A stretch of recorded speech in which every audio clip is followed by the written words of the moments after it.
La semana pasada estuvimos estudiando el libro de Esdras en el capítulo 4. Los invito a abrir ahí en la página 500. Este capítulo 4, el 5 y el 6 de Esdras forman parte de una misma lección que tiene que ver con esta primera etapa de la vuelta de los judíos a Jerusalén y la reconstrucción del templo, la reconstrucción física del templo. Lo que pudimos ver en estos días es que esa reconstrucción fue pausada por obra primeramente de los enemigos de Judá, como dice acá cuando comienza el capítulo 4, y en el versículo 23 del capítulo 4, en la última parte dice que hiciéronles cesar con poder y fuerza. Cesó entonces la obra de la casa de Dios, la cual estaba en Jerusalén, y cesó hasta el año segundo del reinado de Darío, rey de Persia. Esta obra que habían comenzado con mucho gozo y alegría y con mucho entusiasmo, fue desbaratada por la obra del enemigo, y esto provocó también una profunda tristeza en el pueblo de Judá, en los líderes también, en Zorobabel, en Jesuá, que era el sacerdote, y lo que hoy en día está de moda, que en esa época no se pronunciaban esas palabras, no se conocían, que cuando es más que tristeza, ¿qué es? Una depresión, ¿no? Hoy en día es una palabra que está muy de moda. Desde los más chiquititos hasta los más grandes, la gente, y aún en la casa de Dios, entre los hermanos, hay depresiones. Y este capítulo 4 y el 5 nos dejan ver eso. Un estado muy profundo de depresión que siempre comienza con un ataque externo, puede ser, pero luego se traduce en algo ya más bien espiritual. Y por eso vimos el domingo pasado cómo comienza el capítulo 5, donde Dios envía a dos personas que fueron muy importantes en esta parte de la historia del pueblo de Israel, que se llamaron Ageo, ¿y quién más? Y Zacarías. Dos personas que no eran personas comunes y corrientes, sino que eran profetas de Dios. Y que en el momento en que más hacía falta, Dios los envía a que obren y hablen la palabra de Dios. Si uno se pone a repasar en la Biblia todos los profetas de Dios, siempre las características eran similares. En un momento en el cual el pueblo estaba mal, el pueblo estaba triste, el pueblo estaba desesperanzado o estaba en pecado, Dios enviaba a sus profetas. Aún en la época del Señor Jesús, sabemos que a través de la historia, por más de 400 años, Dios ya no había mandado profetas a su pueblo. Y no había mandado su palabra hasta que apareció ¿quién? Ya en el Nuevo Testamento. ¿Juan quién? Juan el Bautista, el último de los profetas del Antiguo Testamento, se puede decir, y que tuvo la bendición él de ver en persona y conocer y aún tocar, porque lo bautizó, al Señor Jesús. Pero Juan el Bautista también tenía una característica similar. Era alentar al pueblo, sacudir al pueblo del sopor espiritual que tenían, y sobre todas las cosas de que el pueblo reaccione. Las palabras de Juan el Bautista eran: arrepentíos, que el reino de los cielos se ha acercado. Y en el libro de Ageo, los invito a buscar, la página 939,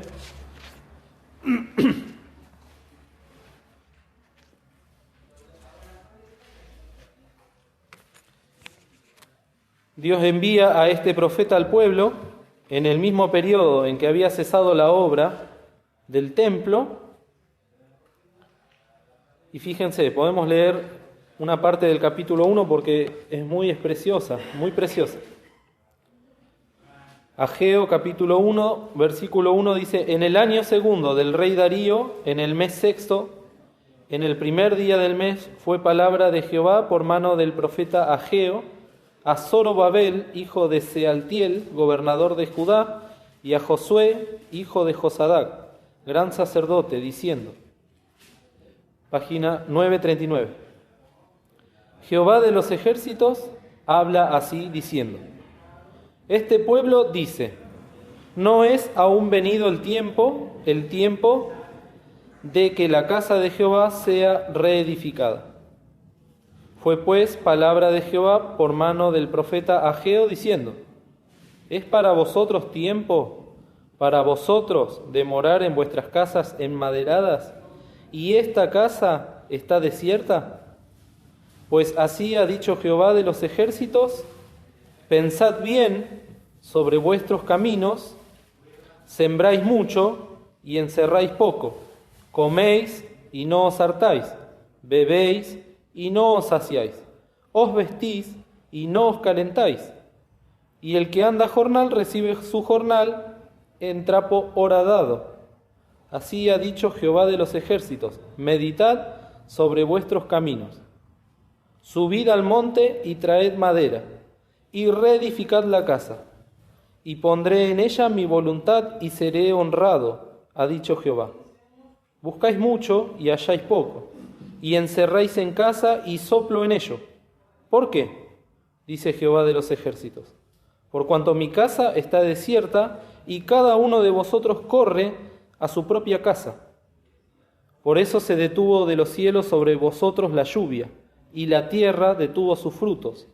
Y llamé la sequedad sobre esta tierra, y sobre los montes, y sobre el trigo, y sobre el vino, y sobre el aceite, y sobre todo lo que la tierra produce, y sobre los hombres, sobre las bestias, y sobre todo trabajo de manos. Y oyó Zorobabel, hijo de Sealtiel, y Josué, hijo de Josadac, gran sacerdote, y todo el demás pueblo, la voz de Jehová su Dios, y las palabras del profeta Ageo, como lo había enviado Jehová, el Dios de ellos. Y temió el pueblo delante de Jehová. Entonces Ageo, enviado de Jehová, habló por mandado de Jehová al pueblo, diciendo, yo soy con vosotros, dice Jehová. Y despertó Jehová el espíritu de Zorobabel, hijo de Sealtiel, gobernador de Judá, y el espíritu de Josué, hijo de Josadac, gran sacerdote, y el espíritu de todo el resto del pueblo. Y vinieron e hicieron obra en la casa de Jehová de los ejércitos, su Dios, en el día 24 del mes sexto, en el segundo año del rey Darío. Fíjense cómo la palabra de Dios es preciosa y se complementa y nos deja ver esas palabras que hablaron justamente Ageo y Zacarías al pueblo de Dios. Y la semana pasada hicimos mucho énfasis en la obra del enemigo, la obra del diablo, como siempre está tratando de derribar y de destruir lo que Dios construye, y como muchas veces cuando nosotros, como hijos de Dios, le damos lugar al diablo, es suficiente para que él venga y haga desastres. Esto fue lo que pasó. El diablo con poder y con fuerza, dice lo que hemos leído hace un rato, cesaron la obra. Pero lo que nos deja ver acá el libro de Ageo es una segunda parte de este periodo de estancamiento del pueblo de Dios, que fueron 15 años, no fue un poco tiempo. Uno lee el capítulo 4 y si lo lee de corrido, después empieza el capítulo 5 y entre un capítulo y otro pasaron 15 años, es mucho tiempo. Pensemos nosotros que estábamos haciendo hace 15 años y saquemos la cuenta, ¿no? Incluso la Biblia es tan precisa que nos dice qué reyes estaban, qué reyes no estaban, como para que sepamos bien los periodos del tiempo. Imaginemos entonces ahora en nuestra vida espiritual. ¿Qué estábamos haciendo hace 15 años para el Señor y qué estamos haciendo ahora? y juzguemos por nosotros mismos si ese tiempo es poco, es mucho. Juzguemos por nosotros mismos si ya es tiempo de levantarnos. Porque lo que les dice el profeta Ageo que acabamos de leer es impactante. Porque miren lo que decía el pueblo.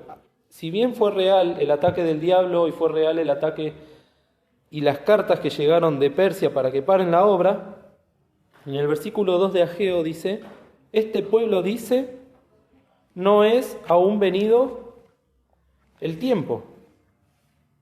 Ya no es palabra de Dios, no es palabra de los samaritanos, no es palabra de los persas. Ahora es el pueblo que dice, no es tiempo. No es el momento, no es el lugar, no son las circunstancias para que yo me ponga a trabajar en las cosas del Señor. Recordemos que la enseñanza número 1 de este libro de Esdras, si bien está la parte histórica que ellos construyeron el templo, la enseñanza para nosotros es la construcción espiritual de nuestras vidas. Aquellos que todavía no tienen al Señor Jesús en el corazón necesitan empezar a construir. Necesitan a Cristo en su vida, necesitan el fundamento que es el Señor. Pero los que ya lo tenemos que ver cómo está la obra del Señor en nuestras vidas, cómo está esa construcción, está detenida, está parada, está derrumbada. Ya hemos visto cómo la obra del diablo hizo que el templo de Jerusalén sea destruido hasta los cimientos. Vimos que pasaron 70 años hasta que se volvió a empezar.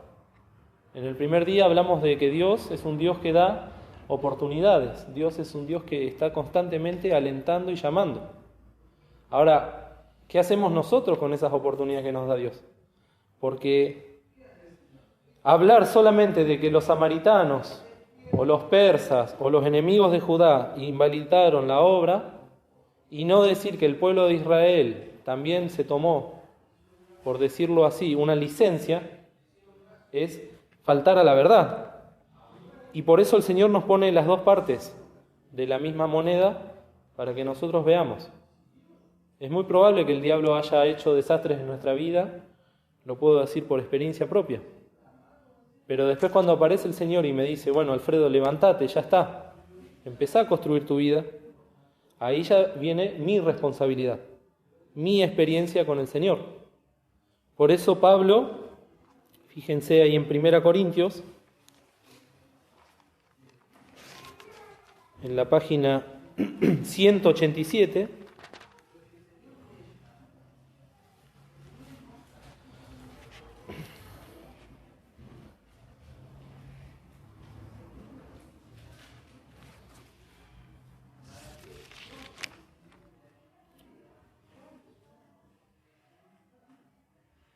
fíjense el versículo 10.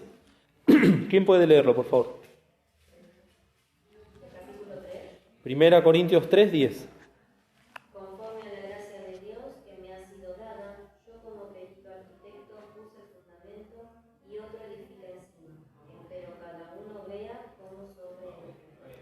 Acá, si lo aplicamos este texto, que es completamente doctrinal, a la historia que estamos viendo, podemos decir, bueno, Zorobabel y Esdras pusieron los cimientos. Esdras número 3. Viene el enemigo, hace su obra, se cesa la construcción del templo. Pablo dice lo mismo, yo puse el fundamento porque ¿qué? Les predicó a Cristo y a este crucificado. Los hermanos en la iglesia en Corinto se convirtieron. Pero ahora viene una responsabilidad que es completamente personal para con el Señor, individual. En esta frase que tiene mucho que ver con la vida de cada uno de nosotros.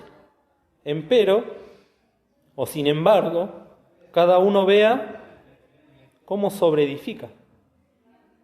Y ahí ya no podemos echarle la culpa al pastor, al diácono, al misionero, a cualquier otro siervo que nos enseñó la palabra, porque cada uno como hijo de Dios, lo dice Pedro, tiene que ser edificado como piedra viva. Y cada uno tiene que ver lo que sobreedifica en su vida espiritual. Luego viene la enseñanza de la madera, el heno, la hojarasca, que sigue a continuación ahí en 1 Corintios 3. Pero esto nos habla concretamente a nosotros, queridos, de una experiencia con el Señor. Una experiencia que nosotros, en nuestra manera de ver las cosas, vamos a decir, no es tiempo todavía. Todavía falta, todavía me falta, todavía necesito más tiempo. Es lo que decía el pueblo, ¿no? No es tiempo todavía de edificar la casa de Dios. Y cuando hablamos de esa forma, cuando nos presentamos al Señor de esa manera, en realidad lo que está hablando por nosotros es la carne. La carne que siempre tiene de sí misma autocompasión, siempre se trata de proteger, se trata de cubrir, que busca excusas. Y una de esas excusas puede parecer muy espiritual, pero es no, todavía no es el tiempo, todavía falta para volver a los caminos del Señor. Y acá con Ageo vemos que era una excusa completamente humana, que el Señor no iba a permitir que continúe por más tiempo. Por eso, si volvemos ahí a Ageo, capítulo 1, página 939, el Señor les tiene que preguntar en el versículo 4, ¿es para vosotros tiempo, para vosotros, de morar en vuestras casas enmaderadas y esta casa está desierta? Ahí viene la otra parte. Por un lado decimos, no, todavía no es tiempo de servir al Señor, de restituir mi vida espiritual. Pero por otro lado, si no ocupo mi tiempo en las cosas del Señor, ¿en qué las voy a ocupar? En las cosas de este mundo, en las cosas de acá abajo. Cosas que pueden ser nobles, pueden ser lícitas, pero que me desvían realmente de lo que el Señor desea. En este caso, la gente empezó a construir casas enmaderadas. Lo mencionamos la semana pasada, que parece una palabra, por decir al pasar, una casa enmaderada. Bueno, ¿qué tiene de malo? Lo cierto es que ellos habían traído la madera del Líbano para hacer el templo ya. Porque Israel no se caracteriza por tener buena madera, entonces la tenían que importar. Y acá vemos que esa madera que habían traído para construir el templo la empezaron a usar en sus casas. Y después, si leen Malaquías, que pasó unos años después de esto, Dios directamente le tiene que decir, me están robando. Y el pueblo le dice a Dios, ¿cómo que te estamos robando? Con los diezmos y ¿qué más? Y las primicias. Entonces, ahí en Gutiérrez, el pastor de Rico, siempre dice, ¿no? Que creo que lo decía ya sus padres, somos ladinos, somos astutos para con Dios. Porque no, por un lado parece todo comprensible el hecho de que el diablo nos haya atacado, el diablo nos haya desbaratado, nos sentimos angustiados, nos sentimos deprimidos, pero por otro lado Dios nos está diciendo, por un lado no es tiempo de edificar casa para Dios, pero por otro lado te estás ocupando de tus cosas, te estás ocupando de tus placeres, de tus comodidades. Bueno, cuando tenga el auto, cuando tenga la casa, cuando tenga un mejor trabajo, cuando tenga más tiempo. Y la realidad es que nunca aparecen esas cosas y nunca es el tiempo, humanamente hablando, indicado para servir al Señor. Incluso esto se puede aplicar también para la salvación.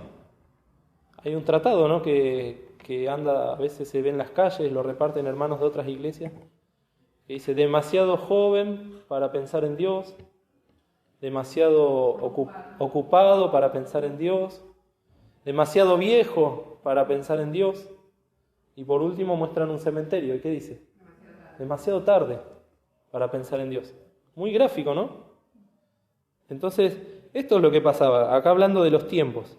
Por un lado el pueblo dice, no es tiempo todavía, y el Señor dice, así que no hay tiempo, pero sí hay tiempo para construir sus casas, para enmaderarlas. Y ahí es donde viene el sacudón espiritual, que a la carne obviamente no le va a gustar, le va a desagradar, pero que es necesario. Me acordaba, hay un texto ahí que está en 2 Corintios, en 1 Corintios 2,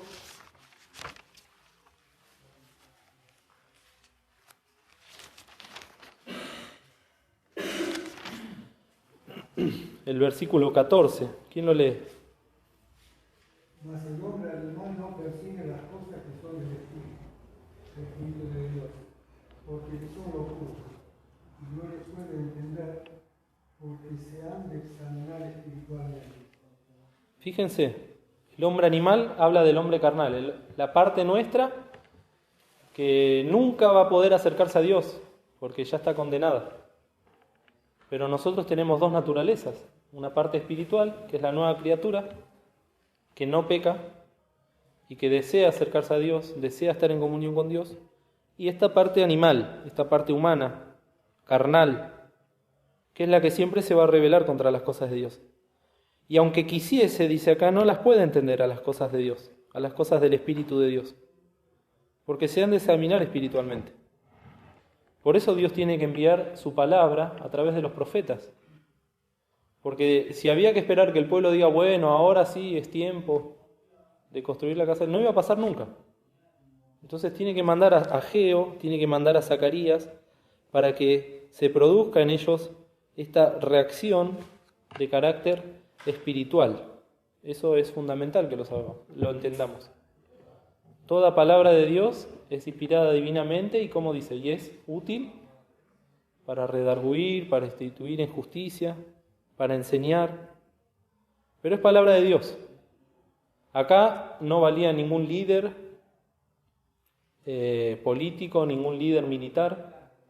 Eso se lo tuvo que decir Zacarías al pueblo también. Vamos a Zacarías, página 943.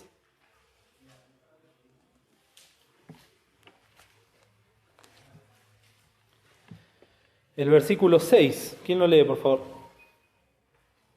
Zacarías 4:6. Entonces respondió y habló, diciendo, esta es la palabra de Jehová a Zorobabel, en que se dice, no con ejército ni con fuerza, sino con mi espíritu, ha dicho Jehová de los ejércitos. Pensemos esto, históricamente hablando, no tenían ninguna oportunidad delante de los samaritanos, delante de los persas. Ellos no podían hacer nada. Eran personas que habían vuelto después de caminar 4 meses en el desierto, y había niños, había ancianos, había sacerdotes, pero no había soldados. El pueblo de Israel ya no tenía ejército, había sido destruido. Entonces realmente tuvieron que vivir una experiencia de carácter espiritual para darse cuenta de que por sus propias fuerzas no iban a poder hacer nada, pero si era la mano de Dios con ellos, efectivamente iban a poder empezar a restituir no solo el templo físico, sino también el propósito para el cual estaba el templo, que era acercarse a Dios. El templo, la única función que cumplía era que el hombre pueda acercarse a Dios a través de los sacrificios. Y eso es lo que pasó efectivamente. Pero antes de que puedan empezar a poner nuevamente las piedras sobre el templo, tuvo que pasar esto: un sacudimiento de carácter espiritual y, como lo entendemos nosotros ahora, un reavivamiento de carácter espiritual. Que hasta que no venga el Señor a buscar a su iglesia, siempre vamos a estar, lamentablemente, entrando en estos ciclos, ¿no? Un ciclo de crecimiento a nivel iglesia, ¿no? Después a veces hay una meseta, lamentablemente, a veces hay caídas, después viene el Señor, nos vuelve a sacudir y volvemos a subir, después a veces vienen las mesetas, a veces las caídas. Eso lo vemos, se vive en la vida de los creyentes. Cada uno vea cómo sobreedifica, pero después todos somos parte ¿de qué? De un mismo cuerpo. Entonces, lo que le pasa a un hermano, aunque a nosotros nos parece que es algo completamente personal, lamentablemente también afecta al cuerpo de la iglesia. Por eso el Señor ataca a nuestra individualidad y a nuestro egoísmo, que no es más que el yo. Eso que parece que nos está pasando a nosotros mismos, y ay, yo, y esto, y me pasa, puede ser verdad, pero también tenemos que ver cómo afecta a la iglesia. Si un miembro se duele, dice Pablo, los demás sufren, los demás se duelen. Entonces, es muy importante que veamos cómo el Señor está deseando que no cesemos la obra, sino que por el contrario, cesemos el estancamiento. Fíjense, ellos cesaron de obrar y Dios quiere que cesen de estar estancados. Hay una palabra que decía el Señor Jesús en Lucas, capítulo 11.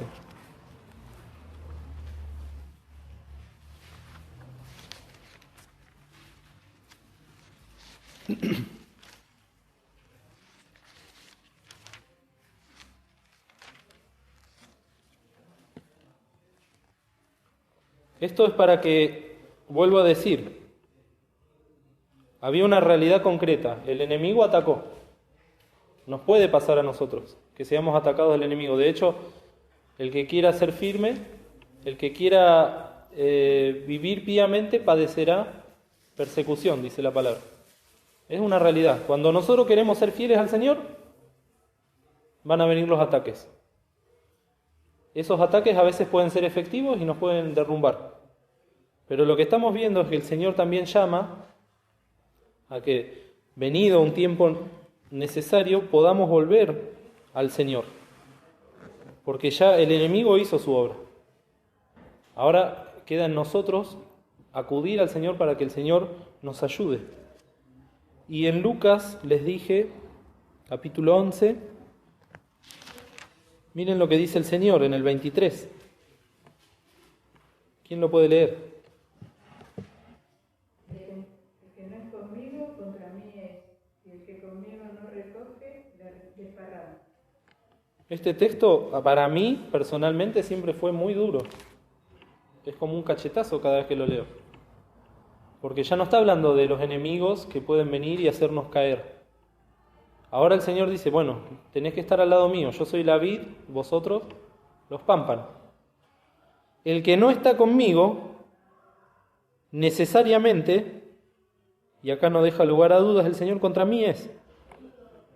Y el que conmigo no recoge, desparrama. Entonces, ¿cómo cambia la situación espiritual de cada uno de nosotros delante del Señor? Ya no hay razón, no hay lugar para excusas, no hay lugar para decir, bueno, pero a mí me pasó esto, lo otro. Acá o construimos con el Señor nuestra vida espiritual, o somos de estorbo y aún podemos desparramar, podemos derribar. Con Josi siempre, el otro día jugábamos, ¿no? Que armábamos una pirámide de cubos y venía Josías corriendo como un tractor y lo tiraba. Bueno, eso que causa risa espiritualmente es muy triste. Porque no solo que no estoy construyendo mi vida espiritual con el Señor, sino que también estoy desparramando lo que quizás otros con mucho esfuerzo construyeron. Entonces, el llamado de atención del Señor para con nosotros ahora, en Buenos Aires, en el año 2023, es muy claro. El Señor nos está llamando para despertarnos, para poder acudir a su llamado. De otra manera, nos va a pasar lo que dice, fíjense, hay varios textos, pero, por ejemplo, en Hebreos 12,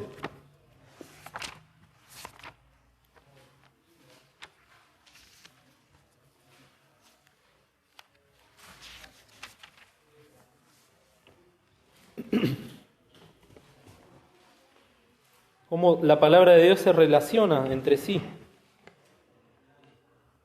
En el 15, 12:15. Miradlo bien, que ninguno se aparte de la gracia de Dios, que ninguna raíz de amargura brotando a su vida, y por ella muchos sean contaminados. Fíjense cómo están los dos aspectos que acabamos de mencionar. O los tres aspectos. Primero, que ninguno os aparte. ¿Qué quiere decir? Que venga alguien desde afuera pasan cosas desde afuera. Bueno, el Señor dice, mirad bien, para que ninguno os aparte de la gracia de Dios. Y si nos quisieron apartar, ahora tenemos que mirar a nosotros mismos para que ninguna raíz de amargura brote. En la pandemia hablamos de esto, me acuerdo, porque estaba yo en casa limpiando las raíces del fondo de casa. Y este texto a mí me conmovió, porque las raíces están, ahora no hay que dejarlas brotar. Porque cuando brota la raíz de amargura en mi corazón, en mi vida, después ya afecto al que está al lado mío. Por eso termina diciendo, y por ella muchos sean contaminados. Entonces, en este solo versículo tenemos la experiencia del pueblo de Judá. Ninguno aparte de la gracia de Dios. Vinieron los samaritanos, derribaron la obra, pausaron la obra. El pueblo de Israel dejó crecer raíces de amargura, 15 años. Y por eso estaban impidiendo que otros sean bendecidos. Entonces por eso es que aparecen estos profetas para reafirmar los pies, como se decía el martes en la reunión de oración. Roborad las rodillas cansadas o dobladas, vacilantes, ¿no? Que Pablo también dice, ¿no? Que ya no seáis como niños fluctuantes, llevados de acá para allá. Está llena la palabra de Dios de esta clase de exhortaciones, que no son amonestaciones, son palabra del Espíritu Santo, que es el Consolador, y que a través de su palabra nos viene a consolar, nos viene a alentar. Se pone al lado nuestro y trata de que cobremos el ánimo necesario para volver. Siempre hay tiempo de volver. Y esto que podemos entonces entenderlo como una obra ya no del enemigo, sino de la carne, para que la carne ocupe el lugar que se merece, necesitamos necesariamente volver al Señor y volver sobre todo a la cruz. Eso es lo que pasó con el pueblo. Vamos a verlo primeramente ahí en el libro de Zacarías, página 942.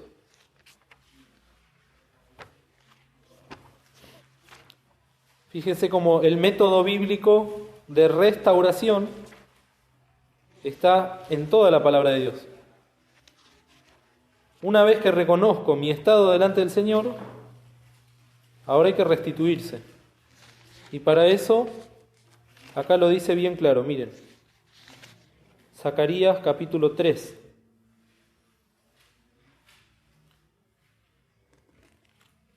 Esto es una visión profética, pero miren lo que dice. Y mostróme a Josué, ¿cómo que se llama en Esdras? Josuá, ¿no? Jesuá. Es el mismo sacerdote. El gran sacerdote, el cual estaba delante del ángel de Jehová. Y Satán, el diablo, estaba a su mano derecha para hacerle adversario. Y dijo Jehová a Satán, Jehová te reprenda, oh Satán. Jehová que ha escogido a Jerusalén, te reprenda. ¿No es este tizón arrebatado del incendio? Y Josué estaba vestido de vestimentas viles, y estaba delante del ángel. Y habló el ángel e intimó a los que estaban delante de sí, diciendo, quitadle esas vestimentas viles. Y él dijo, mira, que he hecho pasar tu pecado de ti, y te he hecho vestir de ropas de gala. Después dijo, pongan mitra limpia sobre su cabeza, y pusieron una mitra limpia sobre su cabeza, y vistiéronle de ropas, y el ángel de Jehová estaba en pie. Y luego dice el 6, y el ángel de Jehová protestó al mismo Josué diciendo, así dice Jehová de los ejércitos, si anduviereis por mis caminos, y si guardares mi ordenanza, también tú gobernarás mi casa, también tú guardarás mis atrios, y entre estos que aquí están, te daré plaza. Escucha pues ahora, Josué, gran sacerdote, tú y tus amigos que se sientan delante de ti, porque son varones simbólicos.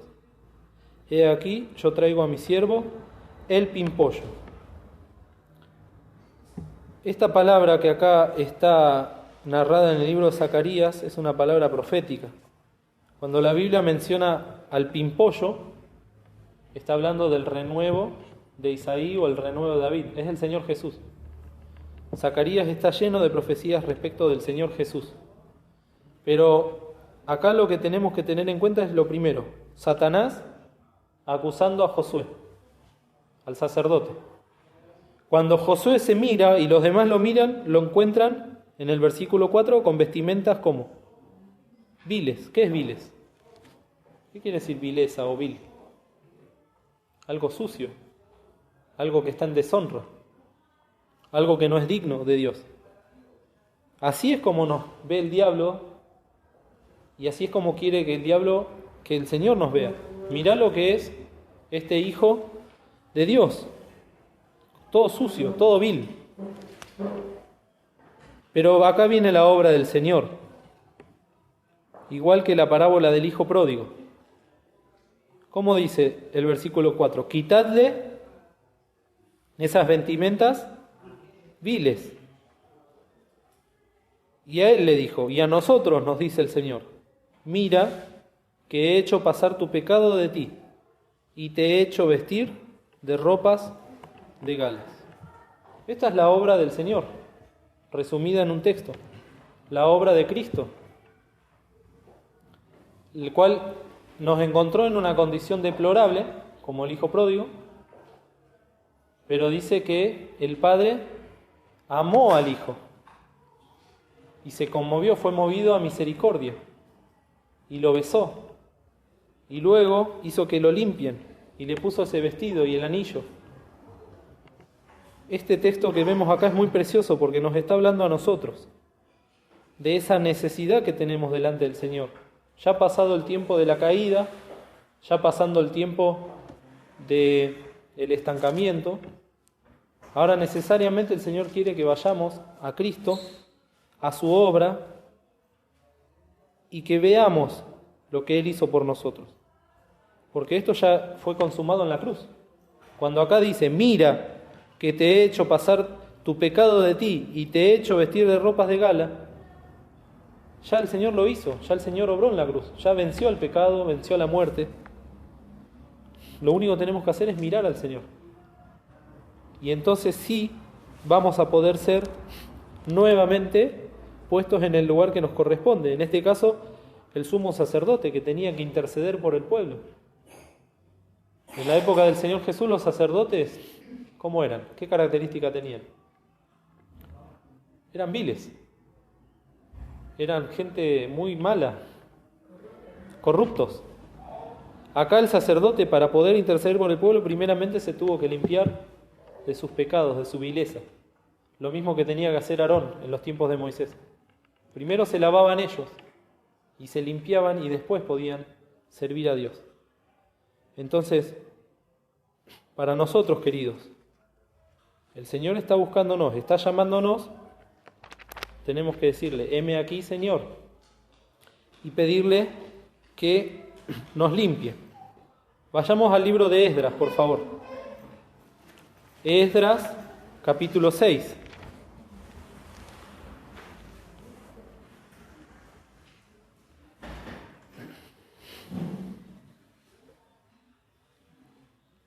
Pudieron hacer la obra, pudieron terminar el templo. 4 años más le llevó, en total 5 años. Ahora había que celebrar la Pascua, el sacrificio de los corderos inocentes, en reconocimiento de los pecados. Desde el versículo 15 hasta el 19 nos dice eso. Esdras capítulo 6, del 15 al 19, dice cómo terminaron la obra y cómo empezaron a celebrar la Pascua a Dios. Y fíjense el versículo 20 y 21. Porque los sacerdotes y los levitas se habían ¿qué? Purificado. A una, todos fueron limpios y sacrificaron la Pascua por todos los de la transmigración y por sus hermanos los sacerdotes y por sí mismos. Es necesaria la limpieza. El Señor nos propone y nos ofrece la limpieza de nuestras vidas, la restauración. Y comieron los hijos de Israel que habían vuelto de la transmigración, y todos los que se habían apartado a ellos de la inmundicia de las gentes de la tierra, para buscar a Jehová, Dios de Israel. Y acá aparece una palabra que también es clave: apartarse. No podemos servir al Señor si no nos apartamos de aquellas cosas que nos contaminan. Entonces, como lección para este día, tenemos que tener en cuenta esto: el enemigo nos va a atacar. Nosotros podemos repeler los ataques del enemigo, podemos salir victoriosos de los ataques, por eso está la armadura del cristiano en el libro de Efesios. Pero llegado el caso de que, como dice ahí en 1 Juan, si alguno hubiere pecado, abogado tenemos en Dios.